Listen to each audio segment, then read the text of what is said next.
अस्सलाम वालेकुम नाजरीन, मैं हूं मियां शाहिद और आप देख रहे हैं GNN।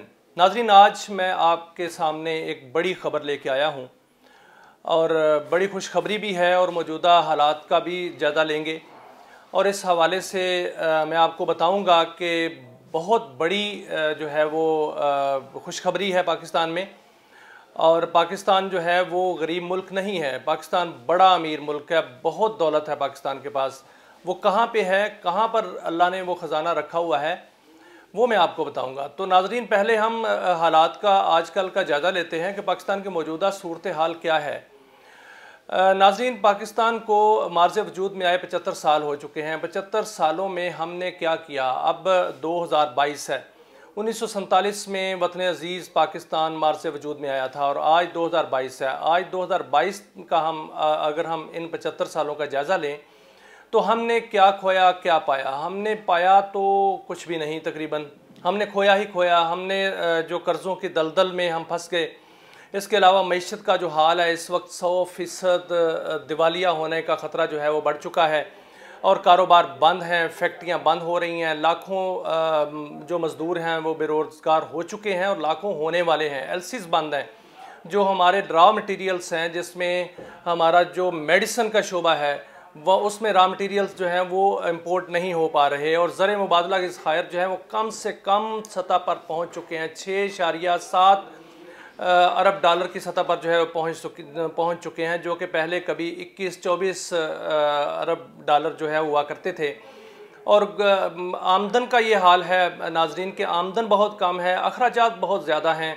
और गुज़श्ता साल की अगर बात की जाए तो गुज़श्ता साल में 8 अरब रुपए जो हैं वो 8,000 अरब रुपए के हमारे जो आमदन थी और हमारे जो अखराजात थे वो 10,000 अरब रुपए के हैं। और अभी भी 14,000 अरब रुपए तक हमारे अखराजात जो हैं वो पहुंच चुके हैं, जबकि मईशत जो है उसका दिवालिया निकल चुका है। इस वक्त सरकारी इदारों के पास तनख्वाह देने को पैसे जो हैं वो मुश्किल पड़ रही है और इसमें जो है वो PSO के पास ख़ास तौर पर तेल दरामद करने के पैसे नहीं हैं। तो नाजरीन, क्या हम गरीब मुल्क हैं?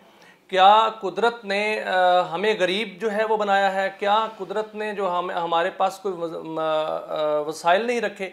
ऐसा नहीं है नाजरीन, मैं आज आपको बताता हूँ कि हमारे पास बहुत बड़े बड़े वसाइल हैं और मैं आज सिर्फ 3 जो ख़जाने हैं कुदरत के उसकी बात करूँगा। बलूचिस्तान की बात करूँगा। बलूचिस्तान जिसको फुल ऑफ एनर्जी कहते हैं।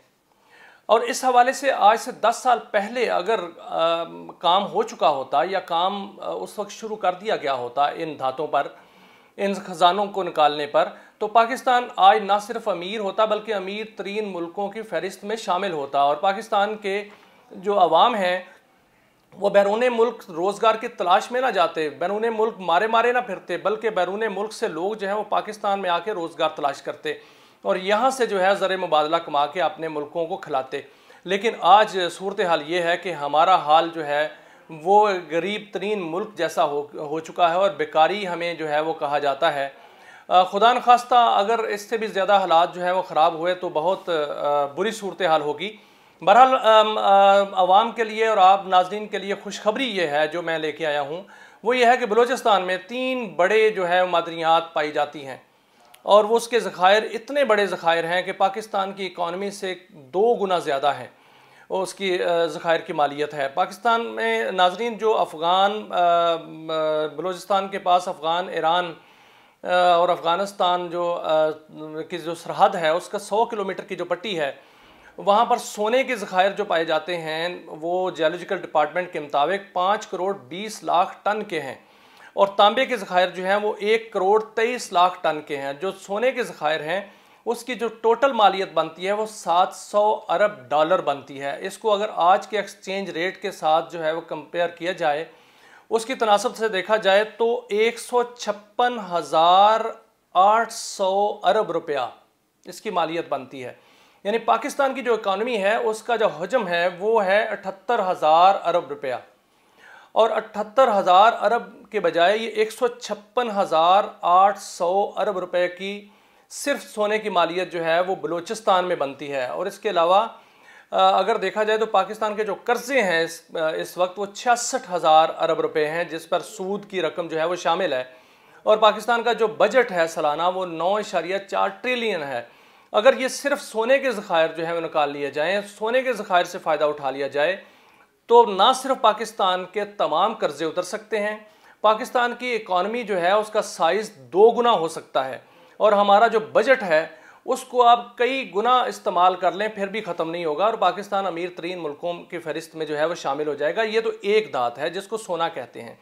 अगर तांबे के ज़खायर की बात की जाए तो 1 करोड़ 23 लाख टन तांबे के जो ज़खायर हैं वो मौजूद हैं। लेकिन इसके अलावा बलूचिस्तान को नाज़रीन कुदरत ने बहुत बड़ी एक कीमती दात से नवाजा है, जो कि दुनिया की कीमती तरीन दात समझी जाती है। इसको कहते हैं मोलिब्डेनम धात। ये मोलिब्डेनम धात जो है ये खलाई जहाज़ों में इस्तेमाल होती है, खलाई जहाज़ इससे बनते हैं, और इसकी जो आलमी मार्केट में इसकी वैल्यू है वो $1 लाख फी टन है। तो नाज़रीन जो पाक ईरान जो बॉर्डर है उसके पास 2 पहाड़ अभी दरियाफ्त हुए हैं इस धात के, और ये 2 पहाड़ पूरे के पूरा जो है वो इस धात के हैं, मोलिब्डेनम धात के। और इसको अगर इस्तेमाल कर लिया जाए तो फिर आप अंदाज़ा लगाएं कि पाकिस्तान में दौलत की रेल पेल क्या होगी, और पाकिस्तान अक़वाम आलम में कहाँ पर जो है वो स्टैंड करेगा। लेकिन ऐसा हुआ क्यों नहीं, ऐसा क्यों नहीं हुआ नाज़रीन? ये बड़ी दुख भरी कहानी है। आज से 10 वर्ष पहले मैं इसका यानी शाहिद हूँ। बहुत सी कायमा कमेटीज़ के इजलास में जो कि पार्लियामेंट में होते हैं, वहाँ पर पार्लियामेंटेरियंस होते हैं, वहाँ पर जो है वो वजारत पेट्रोलियम चूँकि इन मादनियात जो है इनको देखती है, तो वहाँ पर जो कायमा कमेटी के इजलास होते थे उन इजलासों में जियोलॉजिकल डिपार्टमेंट के उस वक्त के जो MD डॉक्टर इमरान हैं वो आया करते थे। वो आकर जब ब्रीफिंग देते थे तो उनका मजाक उड़ाया जाता था। वो ब्रीफिंग देते थे कि ये ब्रीफिंग सिर्फ उनकी जो असेसमेंट नहीं है, जियोलॉजिकल डिपार्टमेंट का काम से असेसमेंट करना है। वो बताते थे कि सिर्फ उनकी असेसमेंट नहीं है बल्कि आलमी इदारों की भी इसमें मावनत शामिल है, और आलमी इदारे जो हैं वो उनकी मावनत से ये असेसमेंट की गई है कि बलूचिस्तान में ये 3 दातें इतनी मिकदार में पाई जाती हैं। इसके अलावा उन्होंने ये बताया कि बलूचिस्तान और सिंध में जो लोहे के ज़खायर हैं वो इतने ज़्यादा हैं कि मुल्क को जो है वो इतना बड़ा ज़र मुबादला उससे मिल सकता है और इतनी बड़ी दौलत से नवाजा जा सकता है कुदरत की जानिब से कि पाकिस्तान जो है वो माला माल हो सकता है। लेकिन ना हमने वो आयरन के ज़खायर जो लोहे के वो निकाले, ना हमने सोने के ज़खायर निकाले, ना तांबा के ज़खायर निकाले। सैंदिक है, रेकोडिक है, इनके ज़खायर को हमने निकाला नहीं, ख़राब किया है। और इसके अलावा जो मोलिब्डेनम जो धात है उसकी तरफ भी हमारी तवज्जो नहीं है। और लेकिन दुश्मनों की जो नज़र जो है वो नज़र बद वो इस खित्ते पर बहुत ज़्यादा है, और अल्लाह ना करे कि उनका इस पर नज़र बद का ज़ोर चले। लेकिन अभी तक जो पाकिस्तान को नज़र बद लगी हुई है उससे हम नहीं निकल पा रहे। और अब जो रिकोडिक का माहिदा हुआ है, शायद जो दिन हैं वो फिरने वाले हैं, और अगर ये अच्छी तरह ये माहिदा चला और इसी तरह ये मंसूबा जो है वो मुकम्मल हुआ तो कोई शक नहीं कि पाकिस्तान के दिन फिर जाएंगे। लेकिन क्या हुक्मरान ऐसा करेंगे? इससे पहले तो हुक्मरानों की तरजीहात और थीं। उनकी तरजीहात जो हैं वो तेल दरामद करने की हैं, वो LNG दरामद करने की हैं, वो जो रेंटल पावर प्लांट्स लगाने की हैं, वो पाकिस्तान को जो पावर सेक्टर है उसके पावर प्लांट्स के मंसूबों का कब्रिस्तान बनाने की हैं। लेकिन किसी की तरजीह ये नहीं है कि जो दौलत कुदरत ने हमें दी है उसको निकाल कर जो है वो उससे फ़ायदा उठाया जाए। पाकिस्तान में नाजरीन पेट्रोलियम मसनूआत, पेट्रोल, खाम तेल इतना ज़्यादा है, और जो गैस के ज़खायर हैं वो इतने ज़्यादा हैं कि वो उसकी कहानी जो है वो अगले वीलॉग में बताऊंगा कि पाकिस्तान में कहाँ कहाँ पर पेट्रोलियम के ज़खायर अल्लाह ताला ने रखे हैं, और गैस के ज़खायर कहाँ कहाँ पर रखे हैं, और कितने सदियों की गैस जो है वो इस खित्ता पाकिस्तान के इस रकबे के अंदर मौजूद है, और जो पेट्रोलियम है वो कितने मिकदार में यहाँ पर मौजूद है इसकी असेसमेंट भी हो चुकी है। लेकिन कोई इदारा जो है वो नहीं बताएगा, ना कोई इदारा बता रहा है कि यहाँ पर कितने कितने जो है कुदरती जो मादनियात हैं वो कितनी मिकदार में है और इसको कैसे निकाला जाए। कोई इदारा इस हवाले से ना मनसूबाबंदी कर रहा है और ना इस हवाले से जो है वो कोई इसको निकालने की कोशिश कर रहा है, ना इस्तेमाल करने की कोशिश कर रहा है। और जहाँ भी जब भी किसी का जो है वो दौर लगता है तो ऐसे मुआहदे कर लिए जाते हैं जिससे मुल्क जो है नुकसान में पहुँचे। और यही वजह है कि आज तक रिकोडेक्स से हमने फ़ायदा नहीं उठाया, ना सैंडिक्स से फ़ायदा उठाया।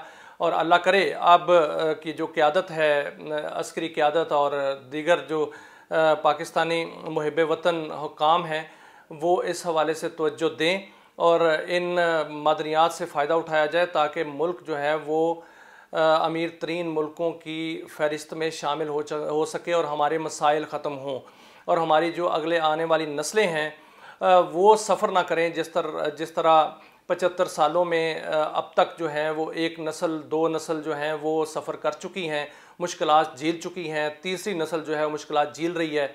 अगले आने वाली जो हमारी नस्लें हैं वो सुख पाएँ। नाज़रीन, अपना ख्याल रखिएगा। अगले व्लॉग में हम आपको बताएंगे कि पाकिस्तान में कहाँ कहाँ ख़ाम तेल मौजूद है और कितनी मिकदार में मौजूद है। ये एक बहुत बड़ी खुशखबरी हम अगले व्लॉग में लाएंगे। अपना ख्याल रखिए। अल्लाह हाफिज़।